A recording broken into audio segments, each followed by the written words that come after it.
after e4, c5, f4, and d5. In the previous video we went through e5. There's going to be other videos as well about e5. Let's go through pawn takes this time and see how to deal with this. The idea is that after we take back, the knight could go on with development, and so that's why we don't take back. We play knight f6 and we're going to be taking with the knight.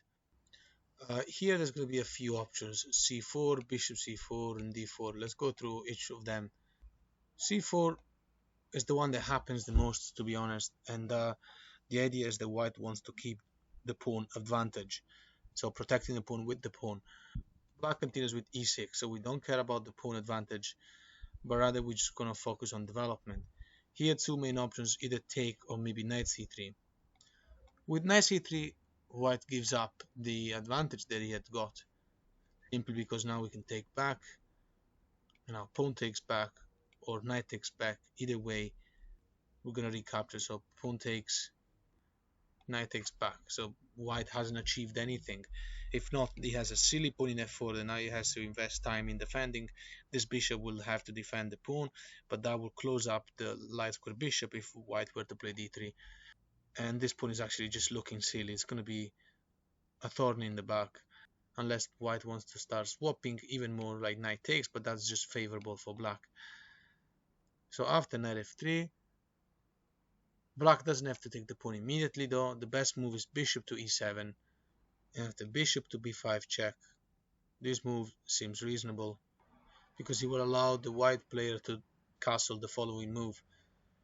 So anyway, after knight c6, two options here, either take or knight e5. Let's look at both of them.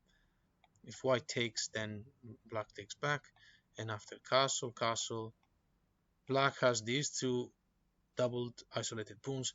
White has an isolated pawn in the d file as well, but black has the bishop pair, and both bishops enjoy a lot of freedom.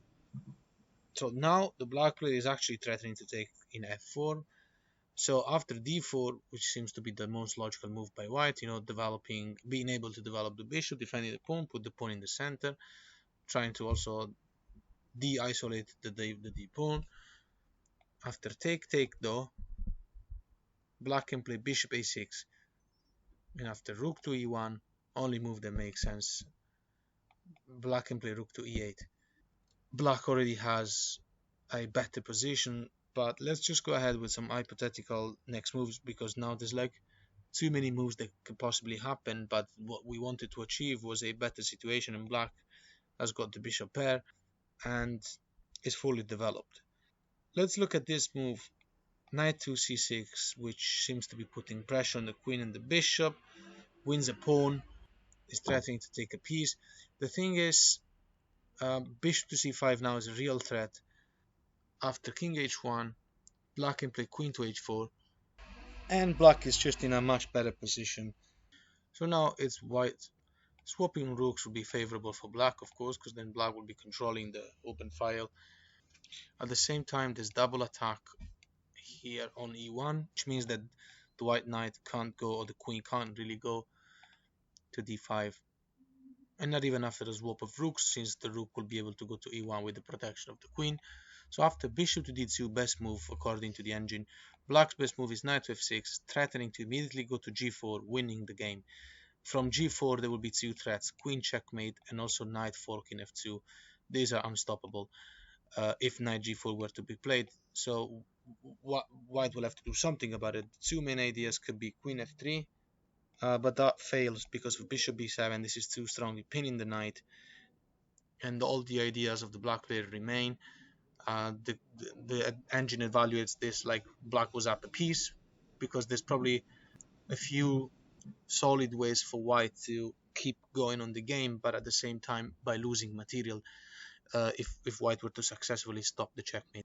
And then another way could be h3, or well, g3, just to mention, is met by queen h3. Is completely over now. The computer evaluates this as -11, meaning that white will not be able to stop the checkmate. This is bishop to b7, knight to g4. All of these moves are potentially happening. Depends on what white does, but black is completely crushing. g4 is a positional blunder. So after h3, which stops the knight from going to g4, Black plays the beautiful move bishop to b7 because it pains the pawn in g2, which means that when the knight moves, the queen can take the pawn in h3. A very basic tactic that is visible to everyone. And in case white will defend the knight, then in that case rook a to c8 will put enough pressure on the knight to end the game in favor of black. So back at this position, earlier we went through bishop takes and pawn takes back. What happens after the natural knight to e5 putting more pressure on c6? Black ignores it and castles. So after bishop takes, then we don't take the bishop back, but rather play bishop to h4, which is a crazy move because we're done a piece, and now white can play another move that attacks a piece. So now it looks like black will go down in material a lot. But the thing is that now we can recapture the bishop in c6, and we're equally material, but we have created a weakness on the light squares around the king side of the opponent. Taking back results in a huge disaster after queen h4 check, king to f1, knight can take in f4, and nothing stops after d3. Nothing stops bishop to h3. It was going to happen anyway. King to g1. This is just a super fun game to play now. Checkmate is coming soon. Even after a swap of pieces, that's not a problem. Bishop takes and queen takes, and queen f3 if white is obviously very desperate for swaps. But now queen to d4 check, and after queen to d2, simply queen to e5, and the game will go on like this, assuming that white will be able to see all the computer moves that will defend him from being checkmated. Still, black is completely winning.